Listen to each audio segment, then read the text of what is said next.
तो इस कहानी में टिम नाम का एक कैदी था और उसकी एक अजीब सी आदत थी। जब भी उसे थोड़ा सुकून मिलता वह जानबूझकर उस सख्त मिजाज महिला गार्ड के आसपास मंडराने लगता। उसकी नजर किसी और चीज पर नहीं होती, बस उसकी कमर से लटकी चाबियों पर। मौका मिलते ही वह उन्हें गौर से देखता, फिर वापस अपनी कोठरी में जाकर वहीं चाबियां कागज पर उतार देता। जरा सी भी गड़बड़ उसे मंजूर नहीं थी। जब तक परफेक्ट न हो जाए वह बार बार वही स्केच बनाता रहता। हर रात ठीक 3 बजे टिम एक माचिस जलाता। हल्की रोशनी में वह जेल के दरवाजे के ताले को देखता, फिर एक सादा कागज फाड़ता और बड़ी सावधानी से उसे लॉक पर रख देता। कुछ ही पलों में ताले का खाका सामने आ जाता। इसके बाद वह पेंसिल से उसकी शेप साफ साफ बना लेता। इतना ही नहीं, टिम ने कागज का एक पतला रोल तैयार किया और उसे धीरे धीरे लॉक के अंदर डाल दिया। नीचे की तरफ पेंसिल से दबाव बनाता रहा। 20,000 से ज्यादा बार रगड़ने के बाद उसे लॉक की गहराई समझ आ गई। फिर भी उसके चेहरे पर खुशी नहीं थी। वजह सीधी थी, चाबी बनाने के लिए उसके पास सही सामान नहीं था। अगले दिन नहाने के दौरान टिम ने सारी बात स्टीफन को बता दी। उसे उम्मीद थी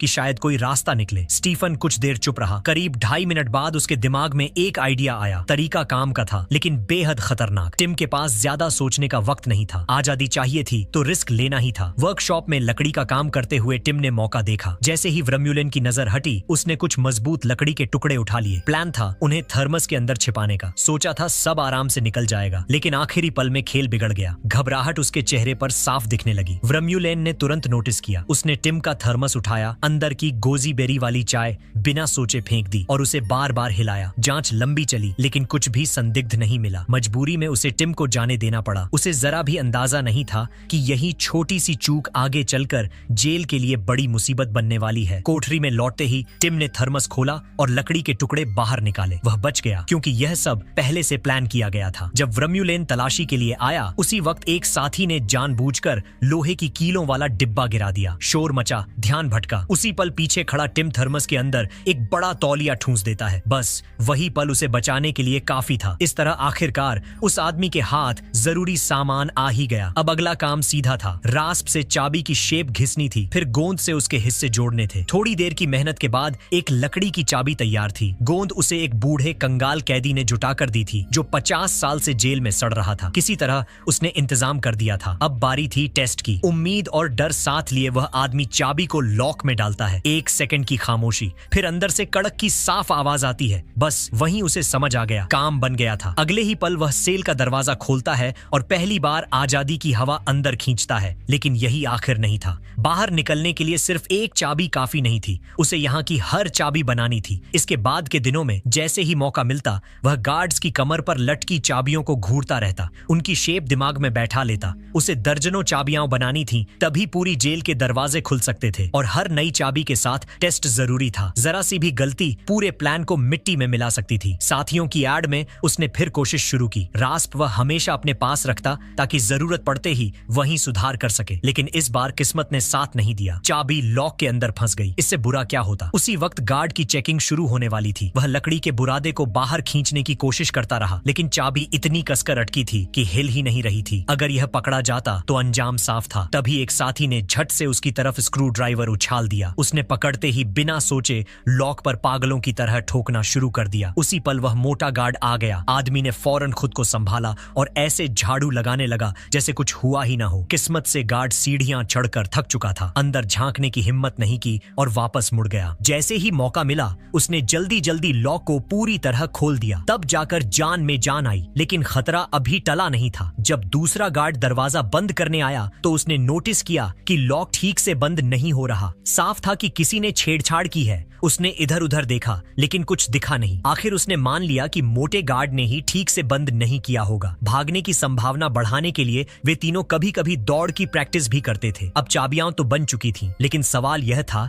कि सेल के अंदर रहते हुए दरवाजा खोला कैसे जाए। यहीं एलेक्स ने एक आइडिया दिया। प्लान था चाबी को रस्सी से बांधकर दूसरी तरफ से खींचना, धीरे धीरे लॉक के सामने सेट करना। सुनने में ठीक लग रहा था लेकिन हकीकत अलग थी। उस तरह से लॉक तक सही एंगल बन ही नहीं पा रहा था। यह तरीका काम नहीं करने वाला था। चाबी घुमाने के लिए स्टीफन ने सुझाव दिया कि रस्सी की जगह लकड़ी की छड़ी इस्तेमाल की जाए। आइडिया ठीक था लेकिन इतनी लंबी चीज छिपाना नामुमकिन था। तीनों ने काफी देर तक सिर खपाया पर कोई ढंग का हल नहीं निकला। उसी दिन वर्कशॉप में काम करते वक्त आदमी की नजर एक बूढ़े कैदी पर पड़ी। उसके हाथ में एक घूमता हुआ पहिया था। बस वहीं दिमाग में बल्ब जल गया। उसने लकड़ी से एक छोटा सा घूमने वाला चक्का बनाया। चाबी चाबी को उस पर कसकर बांधा। अब प्लान साफ था, बस उसे खिड़की से बाहर निकालना था और लॉक के सामने सेट करना था। उसने कोशिश की, घुमाया, लेकिन कुछ गड़बड़ थी। चाबी सही से फिट नहीं हो रही थी। वह फिर से उसे अंदर लाया, रास्प से थोड़ा और घिसा, शेप बदली, दोबारा ट्राई किया, कई बार नाकाम रहा। आखिरकार काफी जद्दोजहद के बाद अंदर से ही दरवाजा खुल गया। वह खुशी से भर गया, लेकिन उसी पल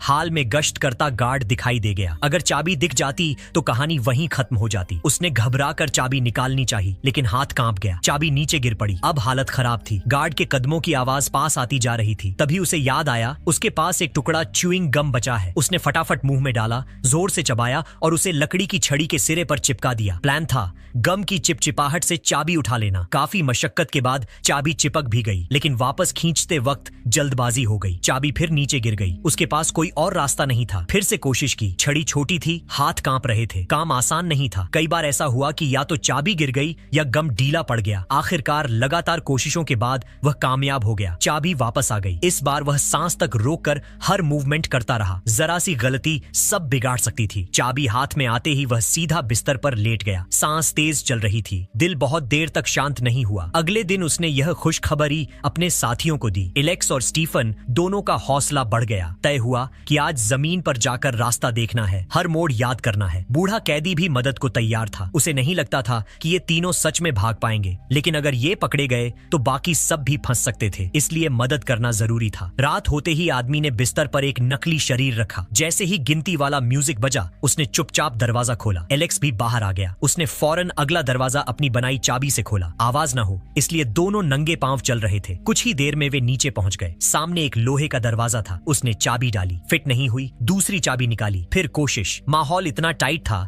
कि उसके माथे से बड़े बड़े पसीने के कण टपकने लगे। एक के बाद एक चाबियां ट्राई होती रहीं। हर सेकंड भारी लग रहा था। अब सब कुछ इसी पल पर टिका था। आखिरकार सही चाबी मिल ही गई। दोनों दरवाजा खोलने ही वाले थे कि तभी गश्त की आहट सुनाई दी। बिना एक पल गंवाए उसने दरवाजा फिर से लॉक किया और दोनों सीढ़ियों के नीचे बने स्टोर रूम में घुस गए। लेकिन परेशानी यहीं खत्म नहीं हुई। उस छोटे से कमरे का ताला पहले से खराब था। दरवाजा ठीक से बंद ही नहीं हो रहा था। आदमी ने मजबूरी में ऊपर लगे स्क्रू को 2 उंगलियों से जोर से दबा रखा। पकड़ बहुत कम थी, ताकत लग ही नहीं पा रही थी। उधर मोटा गार्ड दरवाजे तक पहुंच चुका था। हाथ कांपने लगे और तभी उसकी उंगलियां जवाब दे गईं। ठीक उसी पल एलेक्स ने झट से एक लोहे की तार ढूंढ निकाली और उससे लकड़ी के दरवाजे को खींचकर बंद कर दिया। दोनों की सांसें रुक गईं। जरा सी आवाज भी मौत बुला सकती थी। गार्ड ऊपर चला गया। कुछ सेकंड बाद ही दोनों फिर हरकत में आ गए। ये रिस्क जरूरी था। हर दरवाजा खोलने के बाद वे उसी चाबी पर हल्का सा निशान बना देते ताकि अगली बार गलती न हो। उसी दौरान गार्ड ऊपर कमरों की जांच कर रहा था। रोशनी कम थी, इसलिए उसे बिस्तर पर रखा नकली शरीर नजर नहीं आया। टेस्ट पूरा होते ही आदमी ने फिर से दरवाजा लॉक किया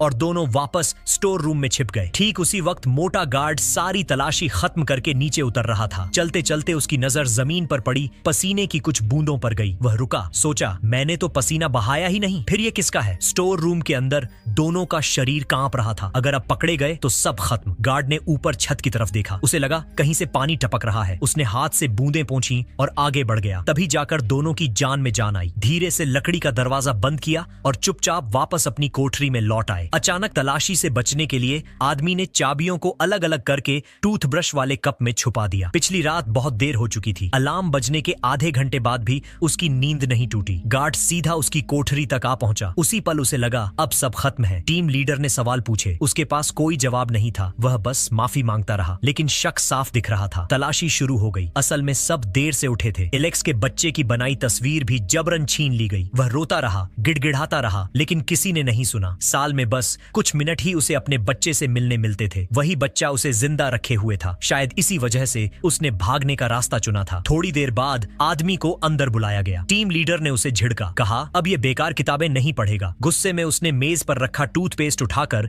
जमीन पर दे मारा। आदमी अंदर से पूरी तरह टूट चुका था और जैसे अक्सर होता है, जिस चीज का डर हो वही सामने आ जाती है। अगले ही पल एक थप्पड़ पड़ा। फिर उनकी नजर जमीन पर पड़े चाबी के टूटे हुए टुकड़ों पर गई। आदमी को यूं हक्का बक्का देखकर टीम लीडर का शक और गहरा हो गया। माहौल भारी हो चुका था, लेकिन यहीं उसकी समझ काम आई। बिना रुके उसने कहा कि ये टुकड़े फोटो रखने वाले फ्रेम के हैं। बात इतनी सहज थी कि टीम लीडर का शक वहीं टूट गया। जैसे ही सब बाहर गए, उसने अपना मुंह कसकर दबा लिया। डर इतना था कि आवाज निकल जाती तो सब खत्म। उसे साफ पता था अब देर करने का मतलब मौत को बुलाना है। भागने का प्लान तुरंत पूरा करना करना ही होगा। आने वाले दिनों में जैसे ही मौका मिलता वह गार्ड्स की कमर पर लगे टैग देखकर चाबियां याद करता, फिर उन्हें बेहद ध्यान से बनाता। जो लकड़ी का बुरादा बचता उसे सब्जी के बागीचे की देखभाल के बहाने मिट्टी में दबा देता। रात होते ही वह साथियों के साथ चुपचाप अभ्यास करता। इसी तरह आधा साल बीत गया। 15 बड़े दरवाजों की सारी चाबियां तैयार हो चुकी थीं। एहतियात के लिए उसने 24 अतिरिक्त चाबियां भी बना ली थीं। लेकिन सिर्फ चाबियां काफी नहीं थीं। बाहर निकलने के बाद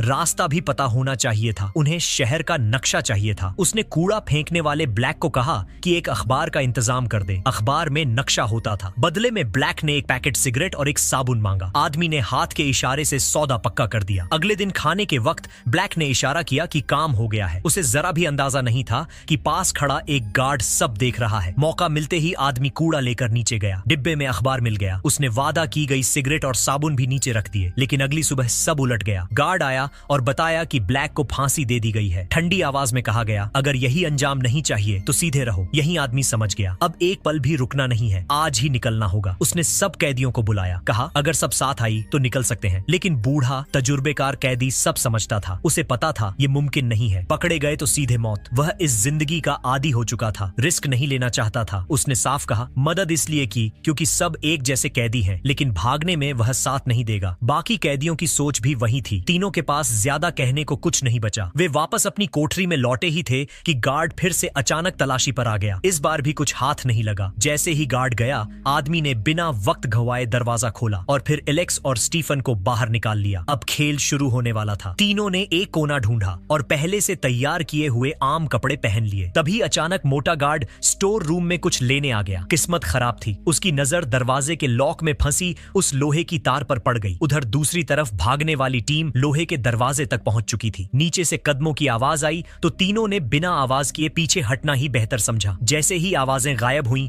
वे फिर नीचे आए और उसी स्टोर रूम में घुस गए। प्लान था यहीं छिपकर तलाशी निकलने देना। मुख्य आदमी ने जैसे ही लॉक को तार से फिक्स करना चाहा, उसे समझ आया कि तार गायब है। अब कोई चारा नहीं था। उसे फिर से उंगलियों से स्क्रू दबाकर दरवाजा थामना पड़ा। लेकिन हालात उसके खिलाफ थे। मोटा गार्ड इतना भारी था कि चल ही नहीं पा रहा था। सीढ़ियों तक आते आते हांफने लगा। वहीं खड़ा होकर सांस समेटता रहा। ऊपर जाने का नाम ही नहीं ले रहा था। मुख्य आदमी की उंगलियां जवाब देने लगी। दर्द बढ़ता जा रहा था। लग रहा था अब बस छूट ही जाएगा। उसी पल बूढ़ा कैदी हरकत में आया। उसने ऊपर से जोर से गार्ड को आवाज दी। ध्यान भटका। मोटा गार्ड आखिर ऊपर की तरफ बढ़ा। यही मौका था। तीनों फौरन स्टोर रूम से बाहर निकले और बिना देर किए लोहे का दरवाजा खोल दिया। जैसे ही मुख्य आदमी अगला दरवाजा खोलता, स्टीफन पीछे वाला दरवाजा फिर से बंद कर देता। एक खोलता, दूसरा बंद करता। यही तालमेल उन्हें आगे बढ़ा रहा था। कुछ ही देर में वे इलेक्ट्रिक गेट तक पहुंच गए। हवा बदल चुकी थी। आजादी बस सामने खड़ी लग रही थी। लेकिन वर्कशॉप के पास पहुंचते ही टकराव हो गया। एलेक्स को पूरा यकीन था कि इस दरवाजे के लिए मैन की वाली चाबी चाहिए। मुख्य आदमी को याद था कि चाबी चपट्टी नोक वाली थी। बात इतनी बढ़ गई कि बहस होने ही वाली थी। स्टीफन ने बीच में रोक दिया। सीधी बात कही, सब चाबियां ट्राई कर लेते हैं। उन्होंने एक के बाद एक कई आजमाई। कोई भी फिट नहीं हुई। उसी वक्त पास से दरवाजा खुलने की आवाज आई। मोटा गार्ड तलाशी पूरी करके वापस आ रहा था। मुख्य आदमी अब भी सही चाबी नहीं ढूंढ पाया था। एलेक्स से रहा नहीं गया। उसने आगे बढ़कर दरवाजे को जोर से खींचा और अगली ही पल दरवाजा खुल गया। अब बस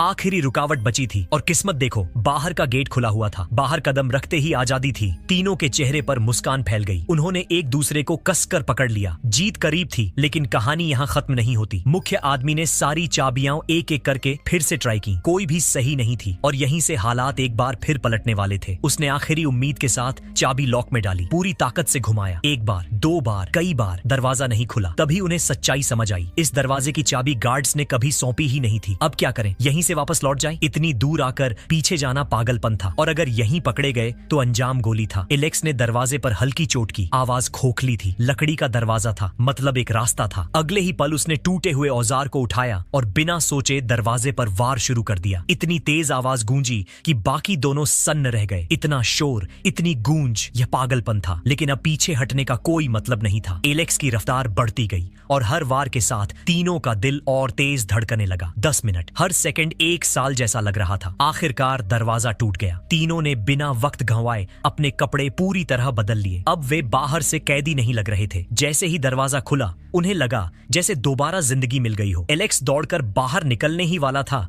कि बाकी दोनों ने उसे खींच लिया। ऊपर अब भी गश्त चल रही थी। उन्हें सही पल का इंतजार करना था। गार्ड के मुड़ते ही तीनों चुपचाप बाहर निकले। अब मुख्य आदमी ने नक्शे के मुताबिक रास्ता पकड़ा। एलेक्स और स्टीफन कुछ कदम पीछे थे। डर अब भी उन्हें जकड़े हुए था। सब कुछ किसी सपने जैसा लग रहा था, लेकिन यहाँ से पीछे लौटना नामुमकिन था। उन्होंने डर निगला और आगे बढ़ते रहे। रास्ते में उन्हें बिल्कुल सामान्य दिखना था, न भागना, न घबराना, न किसी की नजर पकड़ना। कुछ ही देर में वे जेल की नजर से बाहर निकल चुके थे। फिर उन्होंने एक टैक्सी रोकी और सीधे दूसरे शहर की तरफ निकल गए। उधर जेल में सुबह हो चुकी थी। गार्ड कैदियों को जगाने लगा। एक एक करके दरवाजे खुले, लेकिन मुख्य आदमी की कोठरी में कोई हरकत नहीं थी। गार्ड ने सोचा फिर देर से सो रहा होगा। इधर ऊपर बूढ़ा कैदी यह सब देख रहा था और पहली बार खुलकर हंसा। उसे यकीन नहीं हो रहा था कि वे सच में निकल गए, और उसी पल उसे अफसोस भी हुआ कि वह उनके साथ नहीं गया। उधर आजादी की हवा में सांस लेते तीनों अपने जज्बात रोक नहीं पाए। वे चिल्ला उठे, यह कोई फिल्म नहीं थी, यह एक सच्ची कहानी है। उन्हें नस्ल भेद का विरोध करने की वजह से जेल भेजा गया था। भागने के बाद वे 22 साल तक फरार रहे। आखिरकार उनकी सजा माफ कर दी गई, और जब 1994 में नेल्सन मंडेला दक्षिण अफ्रीका के राष्ट्रपति बने, तभी जाकर नस्ल भेद की दीवारें सच में गिरनी शुरू हुईं। हमें उम्मीद है कि यह सच्ची कहानी आपको पसंद आई होगी।